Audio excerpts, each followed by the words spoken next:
Warahmatullahi wabarakatuh. Kami dari kelompok 7 akan mempresentasikan aplikasi kami yang bernama ConvertThings. Yang pertama ada saya Rani Azhara untuk menyampaikan step 1. Ada masalah yang dicoba diselesaikan.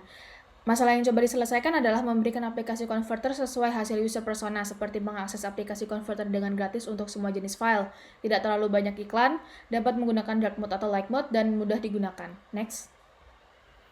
Selanjutnya, ada siapa saja yang dapat terbantu serta motivasinya. Target utama kami adalah pelajar dan pekerja untuk mempermudah pekerjaan user dalam mengkonvert file. Next. Selanjutnya ada situasi saat user menghadapi masalah tersebut, yaitu saat waktu terbatas dalam mengumpulkan berkas tetapi ada hambatan seperti tidak semua file dapat dikonvert karena berbayar atau terlalu banyak iklan dan desain yang membingungkan. Next. Selanjutnya ada problem solution fit. Berdasarkan hasil dari survei user persona, aplikasi kami telah menyesuaikan dengan hasil dari user persona. Nah, berikutnya saya Rianton Zabila akan menjelaskan step 2 dan 3. Langkah kedua adalah memahami fungsi bisnis. Agar lebih mudah dipahami, kami menampilkan fungsi bisnis ini dalam bentuk flowchart. Saat user pertama membuka aplikasi, akan diberi pilihan untuk masuk sebagai guest atau masuk dengan akun Google. Jika user memilih akun Google, maka ia harus login dulu melalui prosedur di sebelah kanan. Itu. Next. Setelah sampai di halaman home, user dapat memilih memasukkan file yang akan di-convert dengan tiga cara, dari perangkat, dari kamera, atau dari Google Drive. User juga dapat memasukkan lebih dari satu file dari sumber yang berbeda. Next. Berikutnya, user akan memilih format dari file-file tersebut. Pertama, user akan mengkonvert dulu sesuai keinginan output user. Kemudian, jika terdapat file yang bisa digabung, user dapat memilih untuk menggabungkannya atau tidak. Setelah itu, user akan memilih tempat penyimpanan file-file output. Pilihannya berupa disimpan di perangkat, Google Drive, atau dikirim melalui email dan messaging app. Next. Langkah berikutnya adalah memahami prinsip desain UI. Agar seluruh aplikasi dirancang dengan konsisten, kami membuat panduan perancangan antarmuka. Yang pertama adalah icon. Kami menggunakan icon dari website materialdesignicons.com. Untuk font, kami memilih Nunito Sans karena merupakan font yang mudah dibaca. Kemudian untuk warna, kami memilih warna hijau sebagai warna yang dominan dengan menyertakan warna putih dan abu karena keduanya merupakan warna yang netral dan membuat aplikasi terlihat lebih bersih. Next. Perkenalkan, nama saya Kevin Adrian Manurung dan pada hari ini saya akan menjelaskan step 4 dan step 5. Yang pertama ada menu sistem.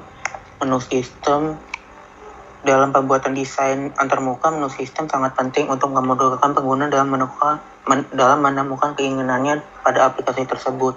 Untuk menu sistem itu ada home untuk yang isinya tempat mengupload file, setting untuk pengaturan seputar aplikasi dari segi akun, tampilan dan penilaian aplikasi, kemudian ada history, tempat penyimpanan file, habis itu upload file untuk mengupload file, akun untuk memasukkan akun, kemudian ada mode untuk mengubah tampilan menjadi dark dan light, dan kemudian ada default file name untuk file konversi, dan kemudian ada help untuk penggunaan aplikasi, ada feedback untuk berisi informasi mengenai aplikasi. Kemudian ada skema navigasi. Untuk skema navigasi ada setting, home, sama history. Kemudian untuk home bisa langsung upload file, dan ketika mengklik upload file terdapat device, kamera, dan Google Drive. Kemudian sudah dipilih, kemudian choose format, habis itu di convert, habis itu dipilih di Mac atau di normal, atau habis itu di save to, bisa device, Google Drive, dan send to. Kemudian ada tipe Windows. Untuk tipe Windows ada primary Windows. Yang primary Windows itu untuk tampilan utama dari Windows-nya pada saat di launch. Kemudian ada secondary Windows pada saat upload filenya. Selanjutnya saya Jana Bilhakim akan menjelaskan step 6 dan 7. Di sini ada perangkat interaksi yang tepat. Pemilihan interaksi harus disesuaikan dengan kebutuhan user seperti warna, kebiasaan, dan lain-lain. Interaksi sendiri ini terdiri dari dua macam, yaitu input device dan output device. Untuk aplikasi kami itu adalah keyboard, mouse, trackpad, touch screen, dan juga output device itu ada monitor. Kemudian kita juga ada karakteristik. Di sini ada task sebagai media untuk melakukan convert antar file. Kemudian user dan preference untuk user terbiasa dalam menggunakan teknologi. Kemudian karakteristik environment untuk digunakan di HP, tablet, komputer, dan laptop. Kemudian karakteristik hardware ini seperti Android 6.0 Marshmallow atau lebih tinggi, iPhone iOS 9 atau lebih tinggi, desktop, macOS. Kemudian ada dari device yang dipandang, dari aplikasi yang dibuat, Convertix dibuat dalam bentuk website dan juga dalam bentuk mobile. Next. Selanjutnya ada screen based control. Di sini ada operable buttons. Yang pertama, buttons upload file untuk memasukkan file sebelum dilakukan proses convert. Kemudian sign in untuk memasukkan ke menu sign in, di mana pengguna dapat memasukkan email dan passwordnya. Kemudian mode untuk mengubah tampilan layar. Kemudian default file name untuk mengubah nama file name. Default text. Kemudian tombol filter untuk digunakan mengumpulkan data berdasarkan nama, jenis file, dan tanggal di convert. Kemudian tombol share untuk membagikan file. Kemudian tombol home untuk menuju ke halaman utama aplikasi. Kemudian history untuk menampilkan file yang telah dikonversi.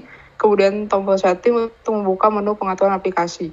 Kemudian tombol about ini untuk menampilkan informasi dari aplikasi. Kemudian feedback untuk memberikan feedback terhadap aplikasi. Kemudian help untuk menampilkan halaman bantuan kepada penggunaan aplikasi. Next. Kemudian tombol continue as guest ini untuk user yang tidak ingin login dengan akun Google. Kemudian untuk continue with Google ini untuk user yang ingin login dengan menggunakan akun Google. Next. Selanjutnya ada text entry. Di sini ada search di mana user mengisi nama file yang dicari. Kemudian di sini ada selection controls. Untuk apa itu untuk memilih dari mana kita akan mengambil filenya. Kemudian save to di mana user akan memilih di mana dia akan menyimpan filenya. Kemudian ada mode di mana user memilih mode mana yang ingin dipakai dalam aplikasi. Yang selanjutnya, saya Laura Emanuela akan menjelaskan mengenai step 8 dan step 9. Yang pertama step 8 yaitu mengenai penulisan teks dan pesan. Yang pertama ada status message yaitu pesan mengenai status sesuatu yang sedang berjalan. Contohnya di sini yaitu status mengenai file yang diupload untuk dikonversikan. Yang kedua ada informational message yaitu pesan yang berisi informasi kepada user. Di sini contohnya adalah informasi bahwa file berhasil dikonversikan. Yang ketiga adalah warning message, yaitu pesan tentang sebuah peringatan. Di sini contohnya adalah peringatan mengenai koneksi yang tidak stabil. Yang keempat adalah critical message. Critical message adalah pesan mengenai sebuah masalah. Contohnya di sini adalah masalah bahwa file yang tidak bisa dikonversikan. Yang kelima adalah question message, yaitu pesan yang oleh sebuah pertanyaan. Contohnya di sini adalah pertanyaan apakah sebuah file ingin digabungkan atau tidak. Yang step ke-9 adalah feedback, guidance, dan assistance. Yang pertama itu ada feedback. Feedback yaitu sebuah respon dari aplikasinya. Di sini contohnya itu respon bahwa jaringan sedang tidak berjalan dengan baik. Yang kedua yaitu guidance dan assistance. Ini fungsinya adalah untuk membantu user yang kesulitan menggunakan aplikasi. Contohnya itu ditampilkan help center yang ada pada menu settings pada pilihan help. Sekian dan terima kasih dari kelompok kami. Yang selanjutnya akan ditampilkan adalah mengenai demo dari prototipe yang sudah kami buat sejauh ini. Ini adalah prototipe yang sudah kami buat. Yang pertama landing page-nya akan muncul continue as guest dan continue with Google. Di sini kami pilih continue as guest. Kemudian ini merupakan tampilan awal dari aplikasi. Ada menu yaitu home, history, dan setting. Home tampilannya seperti ini, history tampilannya seperti ini, dan setting tampilannya seperti ini. Untuk home pada saat memilih upload file maka akan muncul seperti ini dari 3 pilihan yaitu Google Drive, device, dan juga kamera. Kemudian history seperti ini. Kemudian pada setting pada help, ketika kita menggunakan help akan muncul ke help center yang isinya seperti ini.